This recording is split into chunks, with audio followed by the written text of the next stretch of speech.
This Range Rover L322 isn't mine. If I get this wrong, I'm going to have to hand it back to the owner worse than when it arrived. The problem it has is one that every L322 owner will encounter at some point, and fixing it properly is going to make the difference between a good daily driver and an MOT fail. I'm Stephen, and Mark has lent me his car so that I can show you honestly and properly what owning one of these cars is really like. In this episode, we're going to uncover what's wrong with the car and decide what to do about repairing it and whether or not it's even worth saving. Let's show you the problem. So typical problems with these cars is the sort of rust you find around the rear wheel arches. They all have it to some extent. And Mark revealed this one when he hit a bollard. We've got the little witness mark across there. And but you probably didn't need to hit the bollard to show off the rust. We have all of this around here. All of this is typical. And when we get down here, it gets interesting. You can see this rust around here and this arch. But this is plastic. We're going to take this off, and what we're going to find is from the jacking point, which is just underneath there, there'll be a big hole here. And we're going to repair that. We're going to do both sides. I'm only going to show you one side. There's no point in doing both on camera. So yeah, let's get stripping. I'll show you what we can expect to find underneath there. So we spent a few minutes removing all the plastics. We've got the sill cover sheet and the little panel that goes under the front wing off, and we have revealed the problem. Now this is what I was talking about when I was saying we expect to see the rust will have worked its way down further. We've got scabby all the way around here. We've got, oh yeah,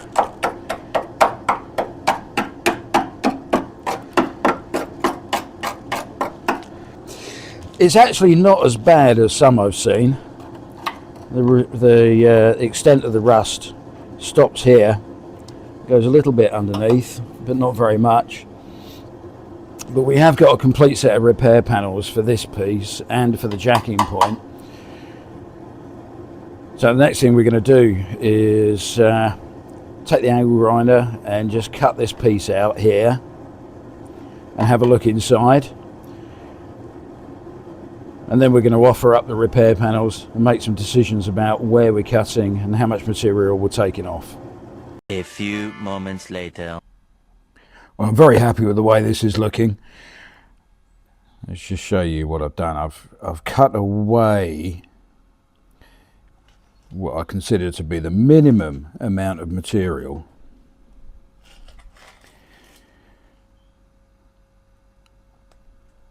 We're going to have to do a little bit more.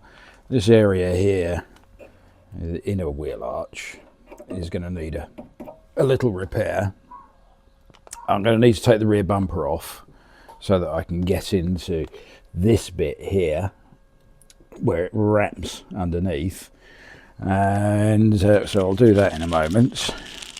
And then the main wheel arch behind the door is good. And down here is surprisingly good.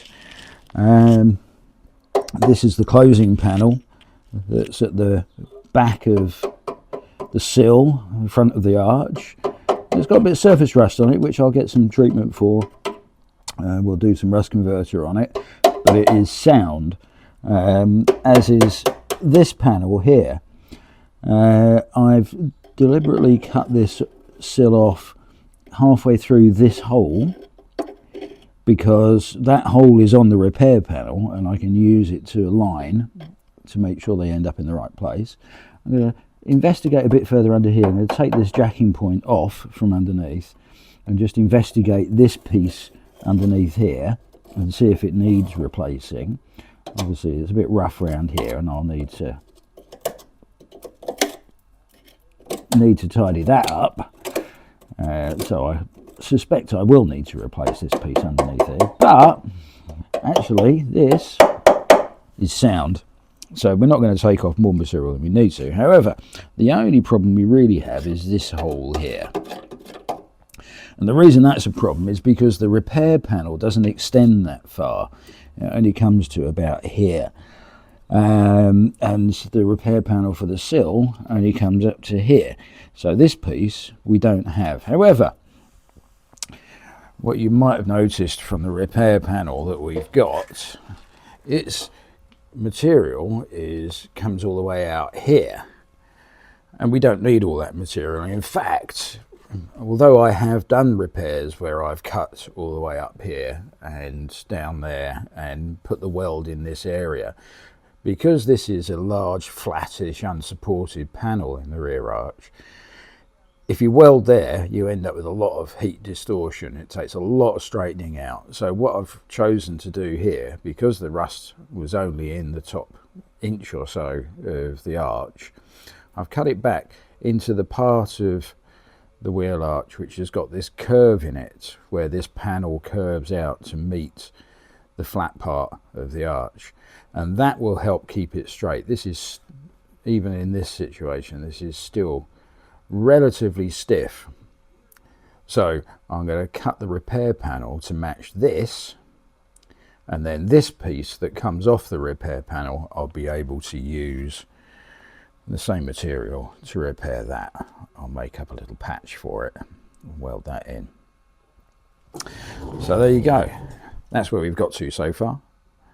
We're going to take the rear bumper off and just clean up that bit there, and we're going to check underneath the jacking point there and make sure that that's okay. Let's get on with it. You can come back in a minute.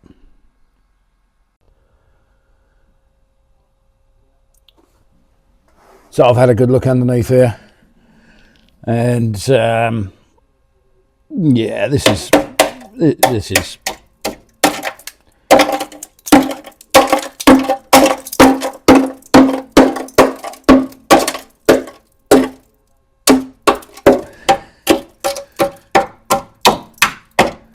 okay. We're going to have to cut that out. So what I'm going to do is this is where I originally cut it. This is an option. This is where I'm going to cut it, and I'll cut up there and across there, and I'll remove this whole piece, clean up that seam, because in my experience the piece that it's stitched to will be fine. That will give us a chance to have another look at the jacking point in more detail, see the bit that's behind and the bit that's underneath, and make a final decision as to whether or not we're going to replace the jacking point or leave it. I'm really hoping we can leave it in place. Feeling at the moment is it'll be fine. So that's that bit. I've also undone the rear bumper. I'm not taking the other side off yet, but I will do. And so this piece of plastic here is riveted on, and so I'm going to drill out these rivets, take this piece of plastic off, and then this little seam of metal here which goes down behind it, I'll be able to cut that and clean up that area around there, and the repair panel will then replace all of that and make it all good. That makes sense? I hope so.